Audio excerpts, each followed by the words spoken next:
Hello my dear students, welcome back to your channel. Hope you all are doing well. Today I am going to start one short revision of chapter Electricity of class 10th Science. In this chapter, different topics to be covered are what do we mean by electric charge, then electric current, after that electric potential difference, then electric circuit, after that Ohm's law, then resistance, resistivity and the factors on which this resistance and resistivity depends, then series and parallel combination, heating effects of electric current, at last Joule's law of heating and power. I will cover all these topics one by one. So let us start first with chapter name. What do we mean by this electricity, right? Electricity is nothing but it is presence of charge, or you can say flow of charge. If there is a presence of charge in any conductor, any substance, it means electricity is there. Now, what do you mean by this charge, right? First term is electric charge. Electric charge is nothing but it is property of any atom. You know, all substances, everything in this universe is made up of matter, and matter is made up of what? Matter is made up of molecules, right? And molecules are made up of atoms. And you know, inside the atoms, different particles are there. What are those particles? Electron revolves around the nucleus, proton inside the nucleus, and also one more particle, that is neutron, right? This neutron is a neutral particle. This electron is negative charge particle and this proton is positively charged particle. It means this electron proton has charge. This electron has negative charge and this proton has positive charge, and this neutron is neutral particle. So from here you can say that this charge is a property of atom. It may be of two types, positive or negative. Positive charge particles means example proton, and negative charge particles means electron. What is the charge of proton and charge of electron? Charge of electron is given by minus 1.6 into 10 to the power minus 19 coulomb, and charge of proton is given by plus 1.6 into 10 to the power minus 19 coulomb. It means both proton and electron has equal and opposite charges, right? Charge is same, only sign is different. So in this way you can define electric charge is the property of atom. It is of two types, positive and negative charge. It is a scalar quantity. What type of quantity? Scalar quantity. Now there are different properties of electric charge.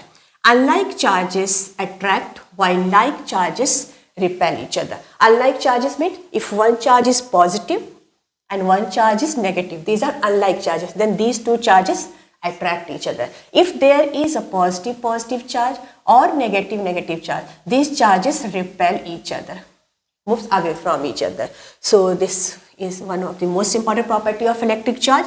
Unlike charges attract while like charges repel each other. SI unit of electric charge is coulomb.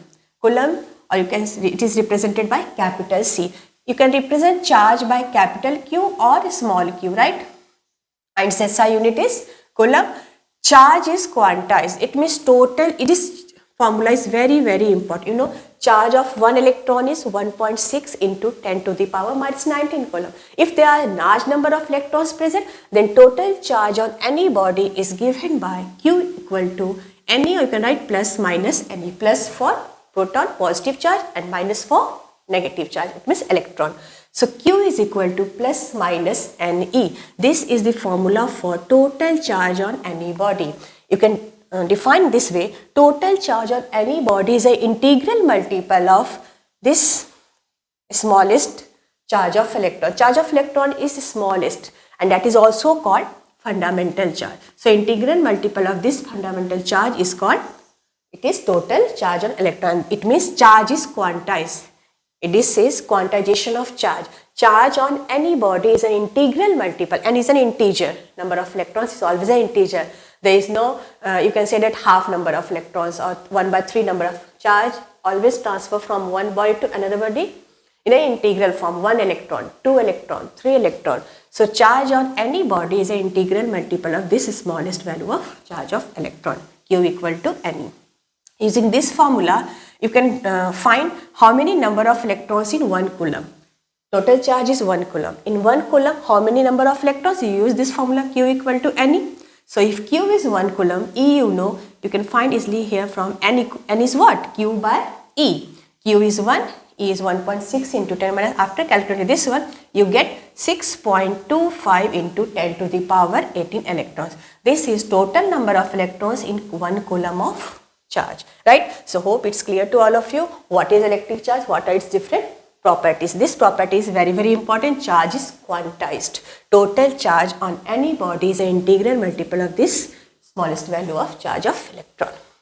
Now after this, charges may be at rest or may be in motion. There are two different ways charges are at rest or charges are in motion. When the charges are at rest, this is called static electricity. And when the charges are in motion, it is called current electricity. Hope it's clear. Charge may be at rest or charge may be in motion. Study of charges at rest is called static electricity. A study of charges in motion, it is called current electricity, right? So in this chapter you only study about this current electricity, but you must know about static electricity. What is this static electricity? Okay, first you take one comb and rub it on your hair. What happens? After some time, that comb attracts small bits of paper. This is a comb and it starts attracting small bits of paper. Why it attracts small bits of paper after rubbing over your hair? Because now before rubbing it is neutral, equal number of positive and negative charge. After rubbing, charge may transfer from one body to another body. It means from comb to hair. Then comb becomes either positively or negative charge. It means it has some charge and that charge accumulates over the surface of this comb. It is not moving. It is at rest over the surface of this comb. Any substance. It means charges are at rest and it produces static electricity. Due to this charges attracts these small bits of paper. Hope it's clear to all of you. Here the charges are at rest. Charge is not moving. But when the charge are moving, when the charges are in motion, it produces current electricity, which is today's topic, right? What do you mean by this current electricity? Electricity means presence or flow of charge. Now what is this current? When the charges are in motion, it produces current. So first I am going to start what is current, what is SI unit, how you represent current. Okay, so please take a screenshot of this one. Now next is electric current. You know, when the charges are in motion, it produces current electricity, right? So what is this electric current? It is amount of charge flowing through a particular area of cross section in unit time. It means rate of flow of charge. Suppose there is a conductor, right? Now electrons are moving inside this conductor. Then rate of flow of charge through a particular area of cross section at this point, or at this point. How many number of charges flowing in unit time? This is electric current. You can say rate of flow of charge, right? It is a scalar quantity. Its SI unit is ampere, denoted by capital A, and electric current is denoted by capital I or small I also. And its formula is given by, from this definition, rate of flow of charge. It means Q by T. Q is total charge and T is time. Q is in coulomb, time is in second, and this current is in ampere. So you can define 1 ampere from this formula. How you define 1 ampere? 1 ampere is 1 coulomb by 1 second. It means the current through a conductor is said to be 1 ampere if 1 coulomb of charge flowing through a conductor in how much time? In 1 second. Current is said to be 1 ampere if 1 coulomb of charge flowing through a conductor in 1 second. Right? In this way you can define 1 ampere. Now this current is always measured by a device that is called ammeter.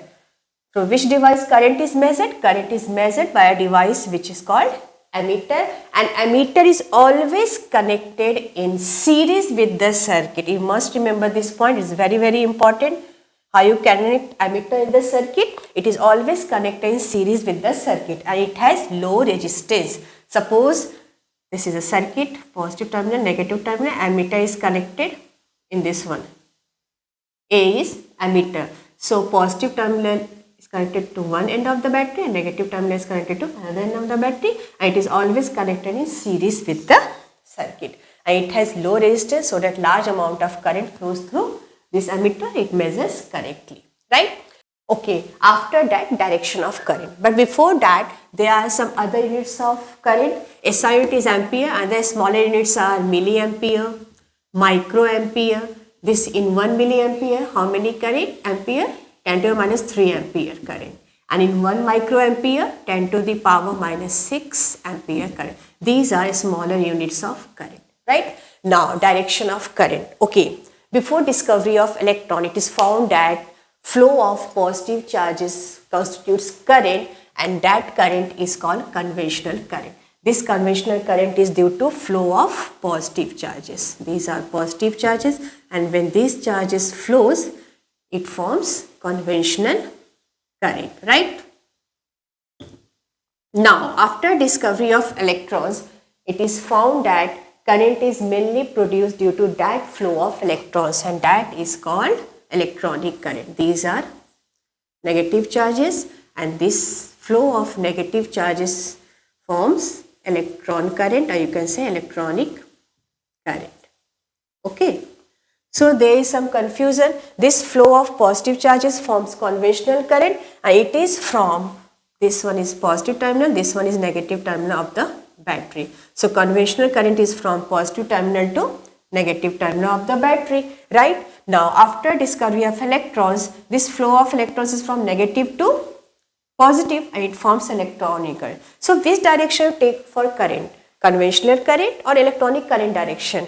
To avoid this confusion, we always take this direction of conventional current, which is from positive terminal to negative terminal of the battery, as current direction. It means opposite to the direction of flow of electrons. So, you must remember this point. It's very, very important. Direction of current is opposite. This one is opposite to the flow of electrons. It means from positive terminal to negative terminal of the battery or cell. So, these are about direction of current. After this, I am going to discuss what do you mean by electric circuit, what are different symbols we use for different current circuit elements in the electronic circuit, right? And then potential difference. So, please take a screenshot of this one first. Now, next important topic is electric potential difference. What is this? Okay, you know, rate of flow of charge produces electric current. But how this charge flows in a conductor? Suppose it is clear with the help of this example. Suppose there are two tanks, right? Tank A and this one is tank B. In tank A, water is filled up to this level, okay? And in tank B, water is filled up to this level.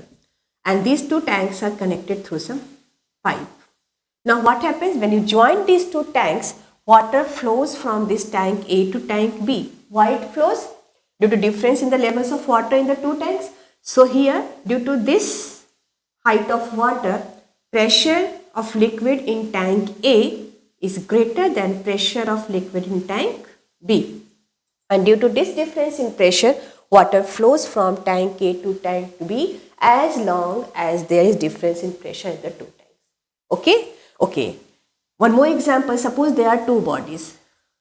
One A and the body is B. And these two bodies are connected. Now what happens? Suppose heat travels from this body A to this body B. Why heat transfer? Due to difference in temperature of the two bodies.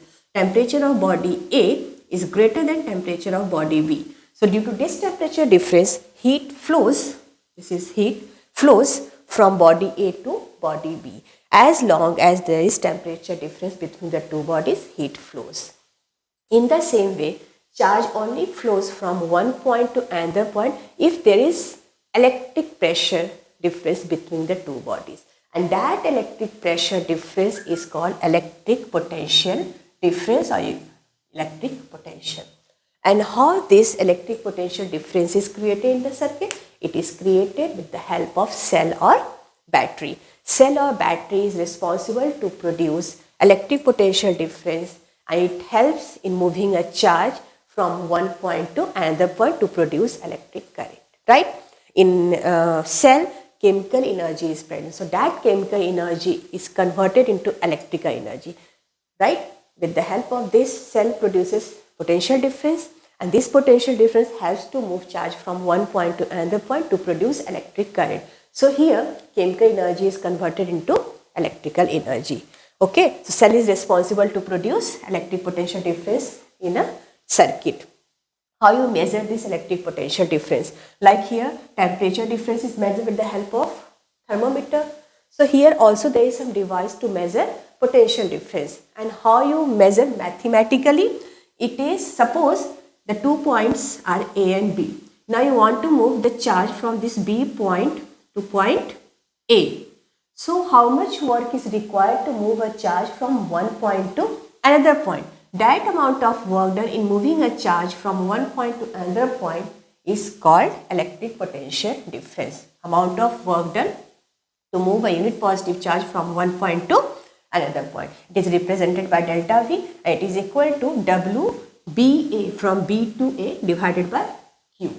And you can also write VA minus VB. From B to A, charge is moving. So potential at charge A is greater than at point B. So VA minus VB, it means delta V is equal to WBA by Q. This is electric potential difference. It is a scalar quantity. Its SI unit is volt, and 1 volt is equal to how much? SI unit of work is joule and charge is coulomb. So joule per coulomb is also SI unit of potential difference. And it is measured by a device called voltmeter, and this voltmeter has very high resistance. Okay. Now what is this electric potential? Okay, charge is moving from point B to A. So point B has some potential VB, point A has some potential VA. Now how you measure this VA and VB? There must be some potential difference between the 2 points to flow charge from one point to another point, and that potential difference is measured by the amount of work done. So how you measure potential at point A? For that one, you suppose that one charge is kept at infinity, because at infinity potential is 0. Now amount of work done in moving this charge from infinity to a point A is called electric potential at point A. So this electric potential can be defined as amount of work done when a unit positive charge is moved from infinity to a particular point. And its SI unit is also volt, and it is a scalar quantity. So one difference is there between electric potential and electric potential difference. Electric potential difference is amount of work done in moving a charge from one point to another point. Electric potential, amount of work done in moving a charge from infinity to a particular point. In this way you can find electric potential at this particular point, right? VA. You can write VA also as V. Okay. And this electric potential difference is measured by a device called voltmeter, and this voltmeter has very high resistance. And how it is connected in a circuit? Suppose this is a circuit, battery is there, and this is a bulb, right? So through this bulb, a voltmeter is always connected in parallel with the bulb. It means in circuit, voltmeter is always connected in parallel across the 2 points at which potential is to be measured. Ammeter is always connected in series with the circuit to measure current. Voltmeter is always connected in parallel with the circuit to measure potential difference. Okay, hope it's clear to all of you. Now how you define 1 volt? Potential difference is work done by Q. So 1 volt is equal to 1 joule by 1 coulomb. How you define this one? Potential difference between 2 points is said to be 1 volt if 1 joule of work is done to move 1 coulomb of charge. 1 joule of work is done to move 1 coulomb of charge from one point to another point. In this way, you define 1 volt. So hope it's clear to all of you. What do you mean by electric potential difference? How you define 1 volt? With the help of which device you measure electric potential difference? What is the SI of electric potential difference? How voltmeter is connected in circuit? So please take a screenshot of this one. Then we'll move to the next topic. Now next is electric circuit. Current always flows through a closed and continuous path, and that closed and continuous path through which current flows is called electric circuit. And this electric circuit is represented by circuit diagram. What is this circuit diagram? Circuit diagram is pictorial representation of a circuit, and this circuit diagram is drawn using various symbols of different circuit elements. Circuit elements means like bulb, battery, cell, key, all these are circuit elements, and using all these circuit elements, electric circuit is drawn, right? But we can't draw these circuit elements always now. We have to use some symbols for these circuit elements, and using that symbols, circuit diagram is drawn to represent electric circuit, right? So first is wire. Wire is drawn using this straight line. This symbol is used for wire. Then second one is cell. Cell is represented by this one larger terminal, one smaller terminal. This one is positive and this one is negative terminal. Battery is nothing but connection of large number of cells. So large number of cells are connected in series. This represents battery. Then key may be closed or open. Closed key is represented by like this one, dot is there. Open key, no dot is there. You can say these two ends are open. This closed key means when the key is closed, circuit is closed and current flows through the circuit. When the key is open, it means circuit is open. In that case, no current flows. So there is a simple circuit diagram. Here I am using this cell, closed key, and one bulb is here, circuit elements. All these are different circuit elements. Using symbol, you draw one simple circuit diagram and current is flowing from this positive terminal of the battery to this negative terminal of the battery. This is one simple circuit diagram, right? Using different circuit elements, symbols of that elements. Now, based on this electrical, all materials do not allow current to flow. Only some materials through which current flows, and some materials doesn't allow current to flow. So based on electrical conductive materials are classified as conductor, semiconductor and insulator. Conductor are those materials which allow current to flow through them, like metal, water, etc.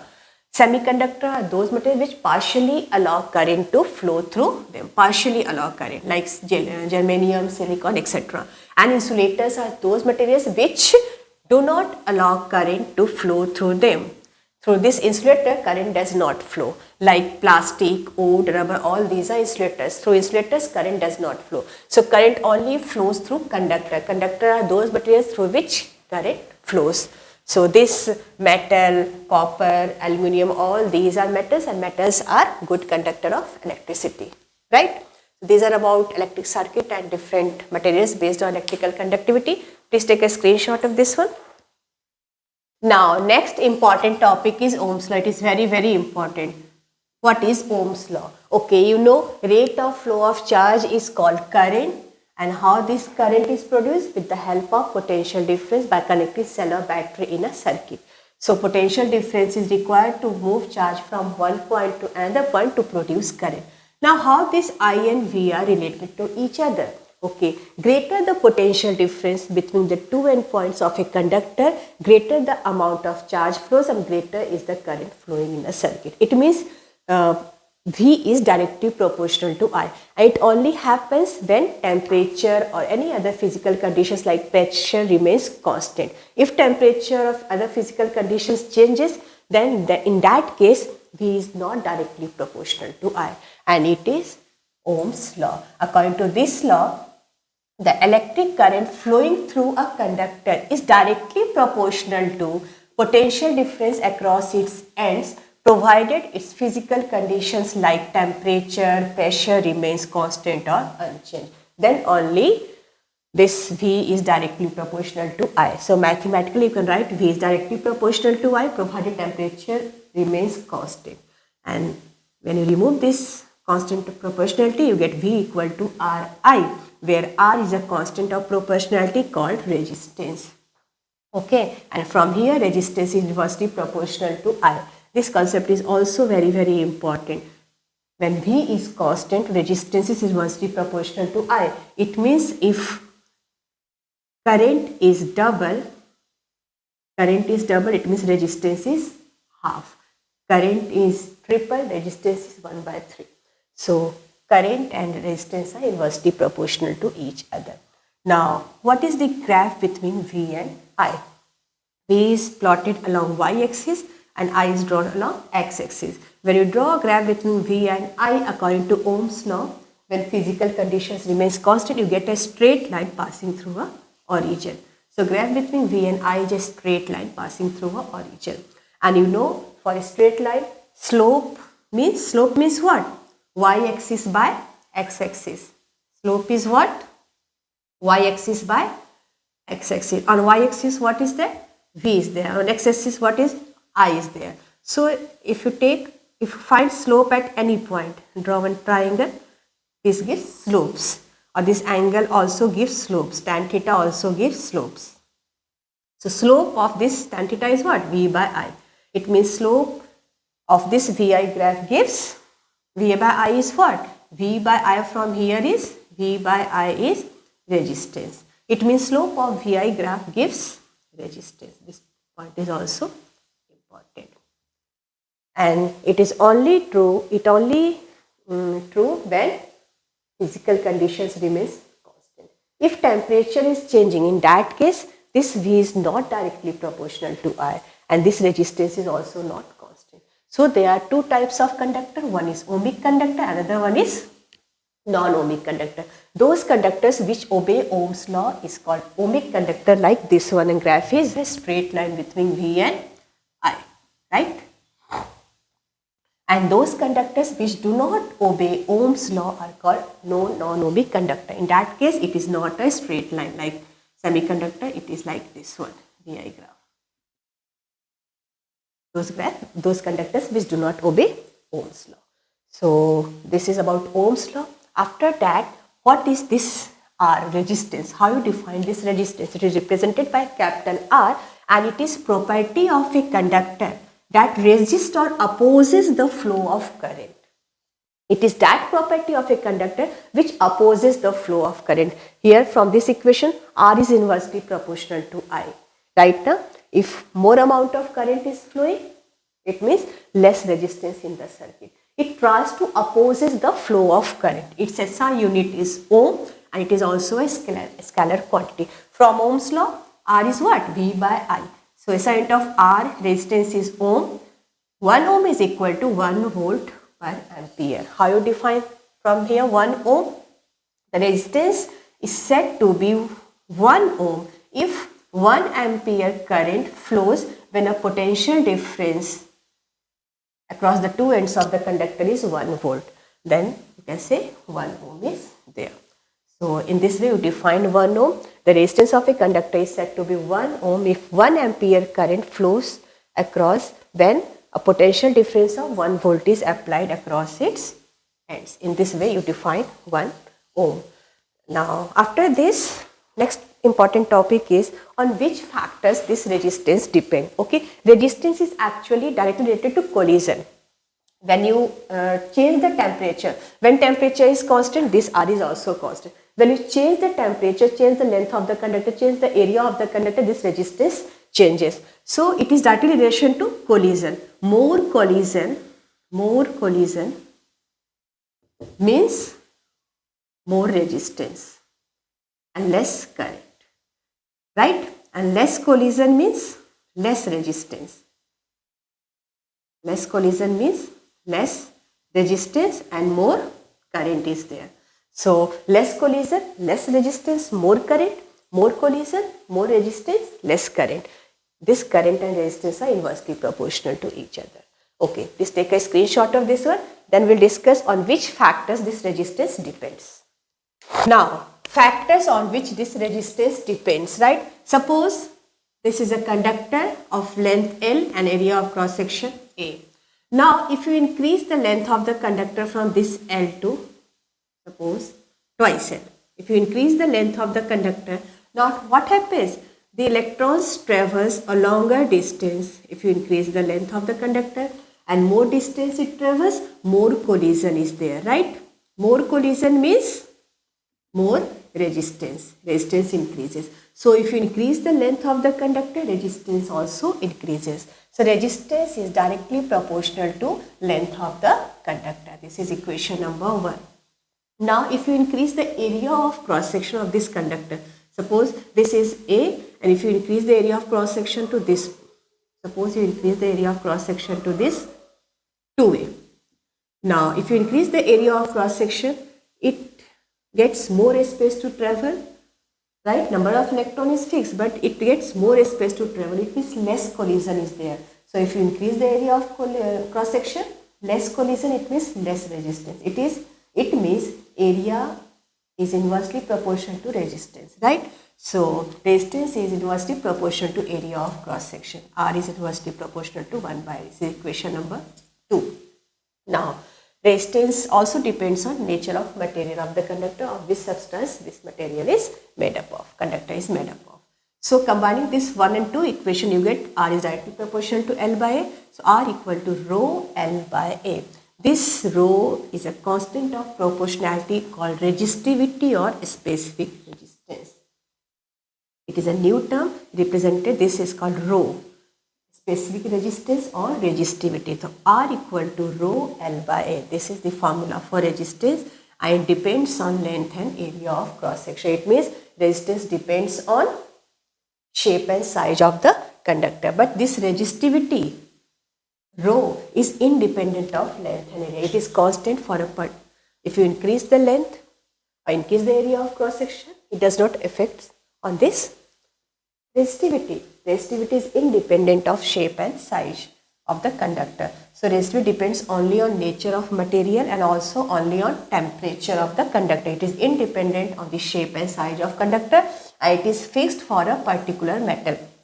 Suppose you take copper metal, right? So this both are copper. If you increase the length, change the area, this resistivity is always constant. It is independent of shape and size and it is fixed for a particular metal, right? So how you define this resistivity? From this formula R equal to rho L by A.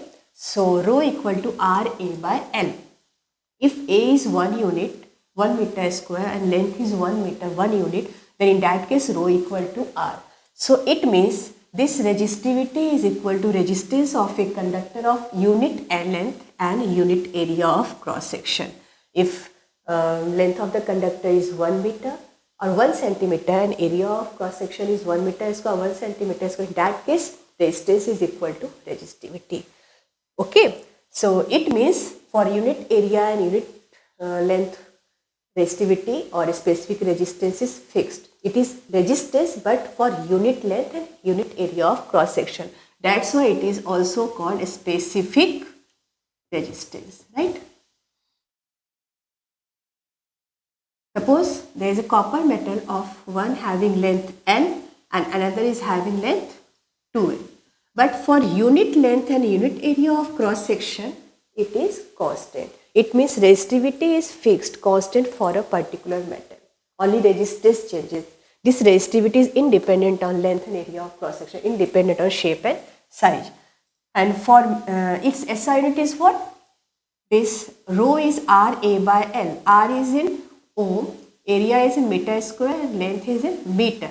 1 meter, meter cancel, ohm, meter. So this SI unit of this resistivity is ohm meter. Then write ohm meter, right? And in case of metals or conductors, resistance or resistivity is low. That's why metals or conductors are good conductor of electricity, and that's why copper, aluminum, these are used for electrical transmission because it is a good conductor of electricity. It has low resistance or low resistivity. But for insulators, this resistivity is high and it is constant for specific material. Also for alloy. Alloy is a combination of metal and non-metal. In case of alloys, resistivity is very high. And that's why these alloys are used for electrical heating devices.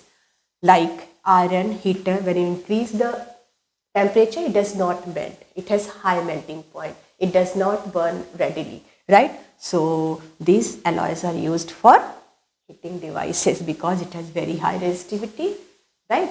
So these are about resistance and resistivity. Metals have low resistance, low resistivity. That's why copper, aluminum are used for electrical transmission. They are good conductor of electricity. Alloys have very high resistivity, so they are used for electrical heating devices like iron heater and all these alloys are used. Okay, hope it's clear to all of you. Please take a screenshot of this one. Next, combination of resistors. Two or more resistors can be connected in a circuit for many practical purposes. So there are two ways of connecting resistors in a circuit. First one is series combination and second one is parallel combination. What is this series connection? In series connection, we only connect resistors if you want more resistors in a circuit and you want to flow less current in a circuit. In that case, series connection is used. How you connect resistors in a series connection? End-to-end connection. The series connection is end-to-end connection. It means end point of first resistor is connected to the starting point of second resistor. Then end point of second resistor is connected to the starting point of third resistor. In this way, end-to-end connection is series connection. And also in case of series connection, suppose this is potential difference between the two ends of the battery and I current is flowing. Current always flows from positive terminal of the battery to negative terminal. It means from higher potential to lower potential. Now in case of this series connection, current is same across all resistor. This is series connection, same current I is flowing through all the resistor, but potential drop is different across different resistor, right? Here, suppose across R1, potential drop across R1 is V1, potential drop across R2 is V2, potential drop across R3 is V3, and total potential is sum of potential drop across all the resistors. So you can write V is equal to V1 plus V2 plus V3. V is applied potential and this is divided across all the three resistors V1, V2 and V3. Right? So you must remember these points, very, very important. In case of series connection, current is same but potential is different. And you apply this one, potential difference means V equal to V1 plus V2 plus V3. Now you apply Ohm's law. Suppose when you combine all these three resistors R1, R2 in series, you get equivalent resistance R equivalent. So this is equivalent circuit of this series combination. V is potential difference, I current, and this R equivalent is series combination of all these three resistors R1, R2, R3. So how you write this V? V is equal to, according to Ohm's law, R equivalent into I. So you can write V as R equivalent into I. V1 is I R1, V2 is I R2, V3 is I R3. Both sides I same cancel each other, you get R equivalent equal to R1 plus R2 plus R3. So this is equivalent resistance of series combination, and this equivalent resistance is sum of resistance of all the resistors, and it is always greater than the individual because it's sum of all the resistors. So equivalent resistance is always greater than resistance of equivalent resistor. Hope it's clear to resistance of individual resistor. So this series combination is used when you want to increase the resistance in the circuit or decrease current in the circuit, right? After this, next one is parallel combination. What is this parallel combination? If one end of each resistor is connected to one point, suppose A point, and other end of each resistor is connected to another point B. So this connection is said to be parallel connection. Here, suppose this is the potential difference supplied by the battery. Circuit is closed. I current is flowing from positive terminal to negative terminal. Now at this point A, what happens? Current is divided across all the resistor, but this one point of all resistor is connected to point A, another point is connected to point B. It means point A is at higher potential, point B is at lower potential. It means potential difference across these 2 points is also V. So in case of parallel combination, potential difference across all resistor is V, but current is divided across all the resistor. So using that one, you must remember this point also, potential drop is same across all resistor but current is different across different resistor. So I is equal to I1 plus I2 plus I3 in case of parallel combination. This one is equivalent circuit of this parallel combination. R equivalent is equivalent parallel combination equivalent of these R1, R2, R3. So how you write I? I is equal to V by R equivalent.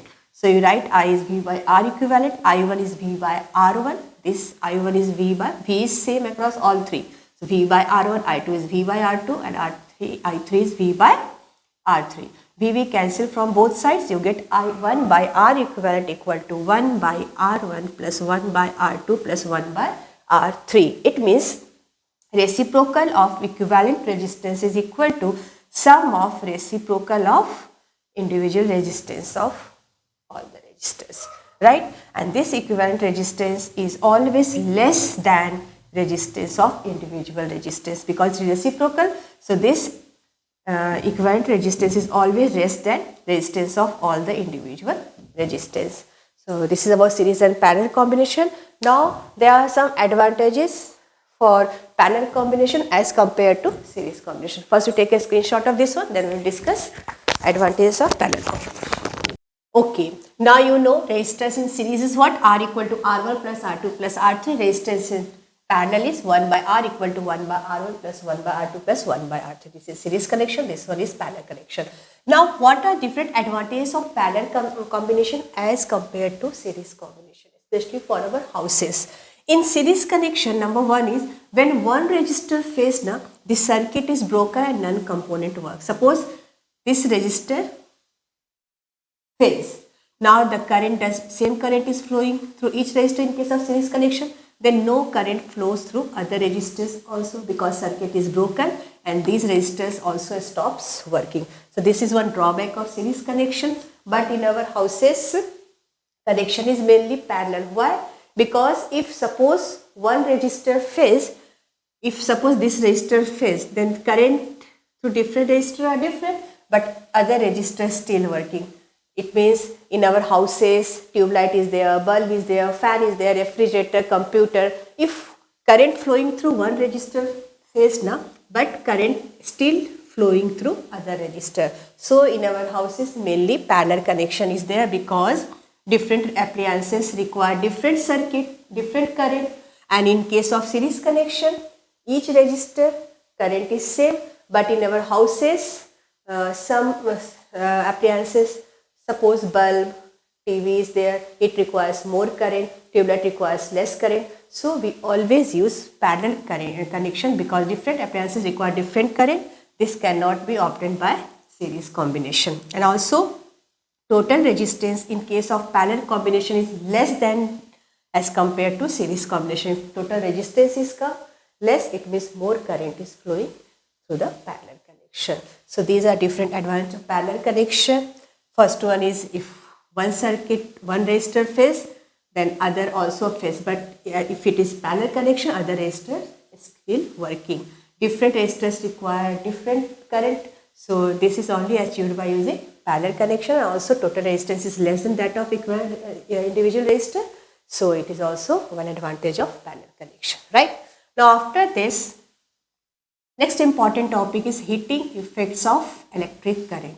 Suppose this is a conductor and current is flowing through this conductor. Current is flowing means electron starts moving towards the positive and negative terminal, and when electron is moving, it collides with the other electrons and it starts hitting the conductor. It means the electrical energy supplied by this battery is dissipated as heat due to this current only, and this one is called heating effect of electric current. If conductor is purely resistive, then the source of energy is what?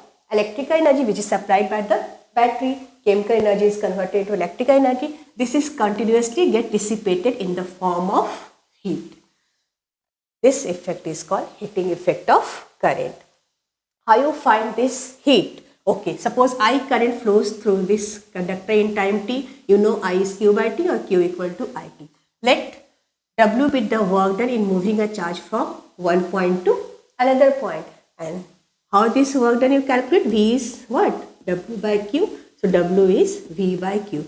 This work done is nothing but electrical energy supplied by the battery, and this is dissipated as heat due to resistor here, right? So this work done measures electrical energy which is supplied by the battery, and this energy is dissipated as heat. So you can write this W as H also. This H is V into Q, Q is IT, so VIT. This is the formula for heat dissipated here, right? And also using Ohm's law, you know V equal to IR. So you can write H equal to, you put V is IR, so you get I square RT, or another form is V square by RT. So this H equal to VIT equal to I square RT equal to V square by RT. These are different forms of heat energy, right? And this equation is called Joule's law of heating. I will discuss after this one. First you take a screenshot of this one first. Now next is Joule's law of heating. You know, when current flows through a conductor, electrical energy supplied by the battery or cell is converted into heat due to resistors of the circuit. Heat is developed in the circuit, so that electrical energy is dissipated as heat in the circuit. And what is the formula for heat produced in a circuit? In a resistor, it is given by H equal to I square RT. So this is Joule's law of heating. Heat produced in a resistor is directly proportional to the square root of the current flowing through a circuit. Heat is directly proportional to resistor of the circuit, and heat is directly proportional to time for which the current flows through the circuit. And as heat is a form of energy, so its sign it is Joule. This equation is Joule's law of heating. Now the heat produced in a resistor is used at some places and it is wasted at some places. So there are different applications of this heating effect of current. Heating is desirable in devices. There are some heating devices where this heating is desirable or used, like heater, electric iron, electric field. In all these cases, heat energy is used, right? But in some cases, it is undesirable. It is wasted in devices like computer, TV, refrigerator. When it becomes hot due to heating effect of element, this heat energy is wasted. So there are different heating devices where it is used. First one is electric bulb. Second is electric fuse, MCBs, electric iron. All these are heating devices. How heat is used in case of electric bulb? Electric bulb, it is made up of a filament that is called tungsten. And what is the property of tungsten? It is an alloy and it has very high melting point. So when the temperature increases due to heating effect, what happens? As it has very high melting, it does not melt. So it becomes hot, and when it becomes very hot, it retains most of the heat and some is used as light energy. So only a small part of this electrical energy supplied by the battery is used as light energy, and most of the part is wasted in the form of heat. Then next is electric fuse. It is also an electric device. What is this electric fuse? It protects circuit and appliances by stopping flow of current in case of short circuiting or overheating. When the circuit becomes overheat or short circuit is there, this electric fuse protects the circuit and other appliances by stopping flow of current. How it protects the circuit? This electric fuse is always connected in series. So it breaks the circuit and it protects other appliances in the circuit because it has very low melting point. So as overheating, overcurrent flows in a circuit, it melts and circuit is broken. It does not allow current to flow. It stops the current to flow, and in this way it protects the circuit, and it is made up of metal solid. These are about electric fuse. In the same way MCBs are there. Nowadays MCBs is used. Then in electric iron also same thing is used. So all these are different heating devices. These are about Joule's law of heating. Please take a screenshot of this one fast. Now last topic of this chapter is electric power, electrical power denoted by capital P. What is this electric power? It is the rate at which electrical energy is consumed. Electrical energy supplied by the battery. So rate at which electrical energy is consumed or dissipated as heat in a circuit, it is called electric power. So electric power is given by electrical energy per unit time consumed in a circuit, and this electrical energy dissipated as heat. So you can write H by T. You know what is H? H is VIT.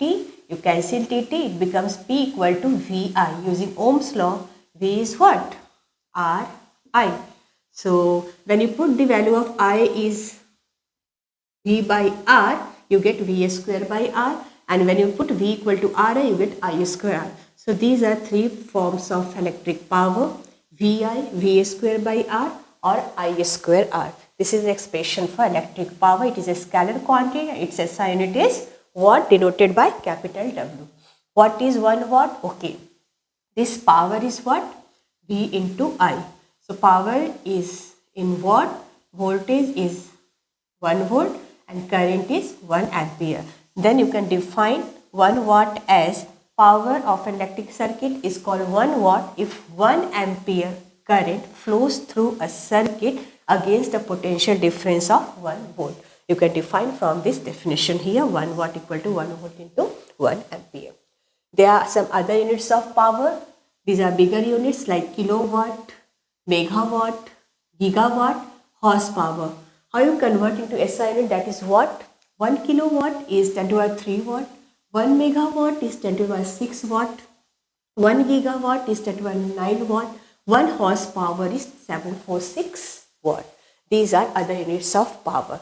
Then one small topic and last topic of this chapter is electrical energy. What is this electrical energy? Work done by a current. You know, current flows in a circuit. Then the work done by a current. Due to that current flow, heat is developed in a circuit, right? And that electrical energy dissipated as heat. So work done by a current in an electric circuit is called electrical energy. You can write this work done as electrical energy equal to power into time. This electrical energy is power into time, right? This is expression for electrical energy. Its SI unit is joule and commercial unit of electrical energy is called kilowatt hour, denoted by small k, capital W and time small hr. This kilowatt hour is commercial unit of electrical energy. How you define this kilowatt hour?